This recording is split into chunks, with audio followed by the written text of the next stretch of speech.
gran Lisandro Sabanés. Un aplauso, Bienvenido. Gracias.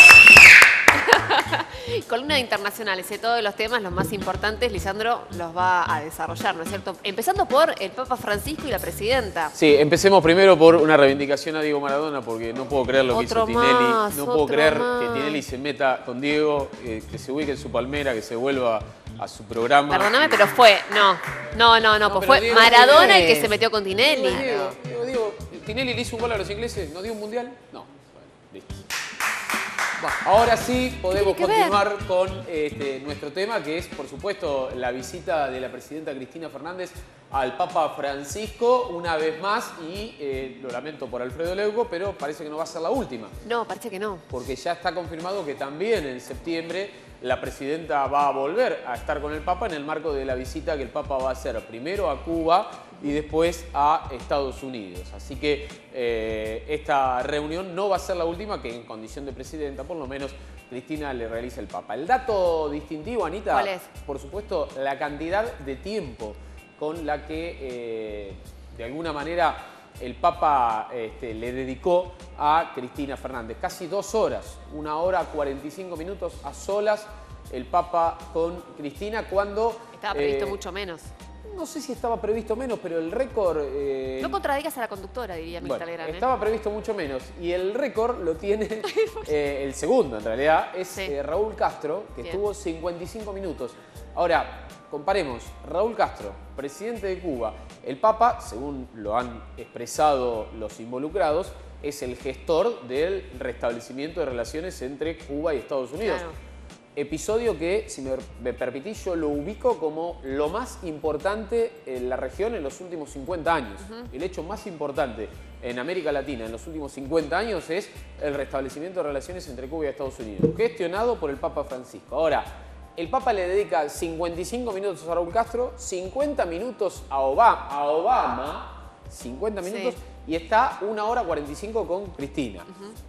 Yo creo que, si bien debe ser verdad lo que dice la presidenta, de que hablaron de temas regionales, de la América Latina, de la paz en el mundo, del sable corvo de San Martín, indudablemente también deben haber hablado de cuestiones nacionales vinculadas a la realidad argentina. Pero las guardan entre ellos, digamos. Por supuesto, nunca lo vamos a saber, solo ellos dos saben de qué hablaron, pero el Papa se involucra y mucho en la realidad argentina. Claro que no tenemos manera de comprobarlo, salvo ver algunas situaciones que se dan en la Argentina, algunos actores políticos muy cercanos al Papa dentro del oficialismo que están adquiriendo un espacio importante en el escenario político que no sé si de otro modo lo tendría, ¿no? Pero bueno, no me corresponde eso a mí. ¿Por Julián Domínguez? Porque por ejemplo, yo no sé por qué, pero vincula mucho la figura de Julián Domínguez porque de alguna manera siempre estuvo relacionado a la iglesia. Pero ¿realmente tiene llegada al Papa Francisco? Sí, absolutamente, tiene mucha llegada al Papa Francisco. Es un hombre,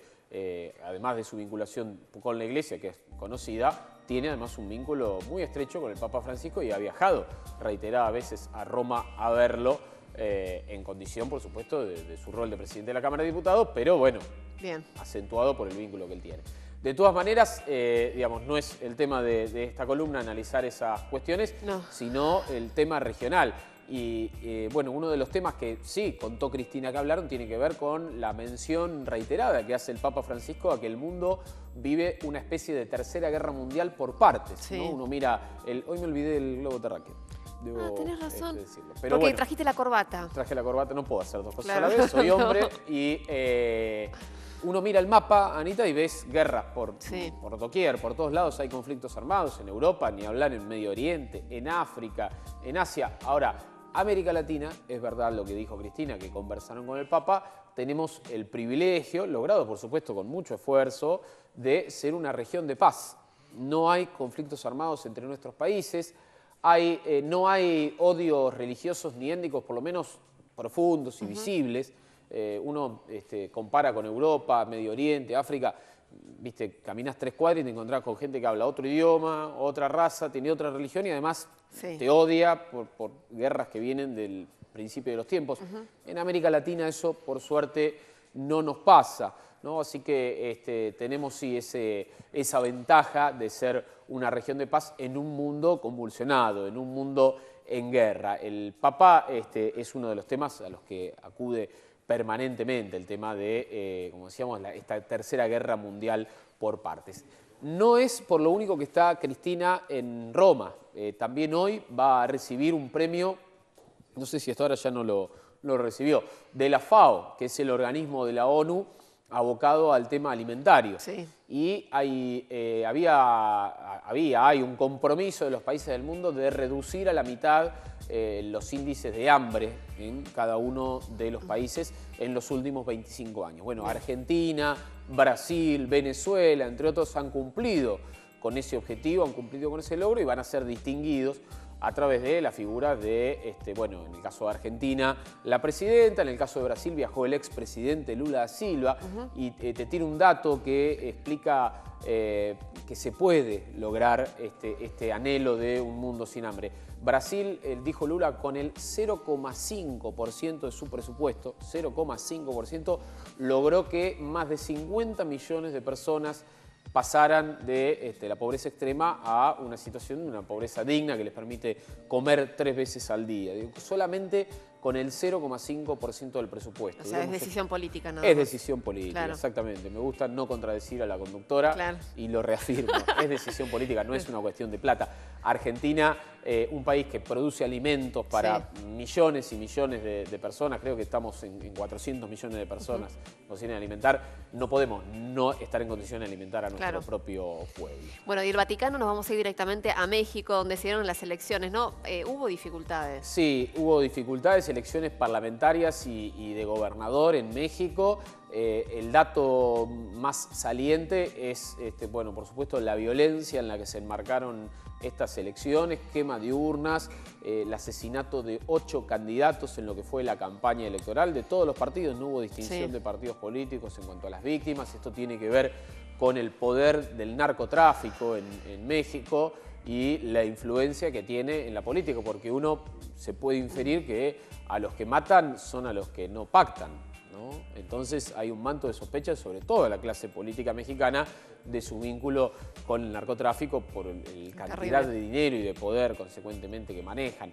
Y en las zonas más castigadas por el narcotráfico fueron las zonas donde la violencia se hizo presente en repudio a las elecciones y a la democracia, que está en una situación difícil en México, porque esto, además de los episodios de violencia, quema de urnas, por supuesto en la zona de Ayotzinapa, donde desaparecieron los 43 estudiantes normalistas, la otra cara de esto fue la alta abstención, 50% de abstención. ¿50%? 50%, muy poca presencia de votantes en México. Y bueno, después en un tercer plano queda el resultado de las elecciones, donde el oficialismo con un 30%, un 30 del 50, claro, ¿no? Que viene a ser un 15, se llevó el triunfo. El segundo fue el Partido Acción Nacional, el ganador fue el PRI, por supuesto, el Partido de la Revolución Institucional, que es el oficialismo. El segundo fue el Partido Acción Nacional, que es la oposición de centro-derecha, que gobernó México en 2 periodos, entre el 2000 y el 2012, que sacó poco más del 20%, y la izquierda, la centroizquierda, fue separada y estuvieron ahí entre el 11 y el 9, cada una de las dos fuerzas, el PRD y Morena. Con lo cual el PRI, junto con sus aliados, el Partido Verde y el Partido Nueva Alianza, retendría la mayoría en el Congreso, que le permite avanzar con grandes reformas que paralelamente, digo, en esta situación de crisis política que vive México, está encarando una reforma educativa, una reforma en el sistema petrolero que ha permitido las inversiones extranjeras y, bueno, la necesidad de Peña Nieto de continuar con esto de la mano de una mayoría en el Congreso. Claro que queda el interrogante pendiente. ¿Cuál es? ¿Hasta dónde resiste el sistema político, la democracia mexicana, semejante marco de violencia y de descrédito por parte de los propios mexicanos para con el sistema político? Bueno, Lisandro, muchas gracias. Un placer, como siempre. Que tengas una buena semana. Gracias, igualmente. Que la pases bien.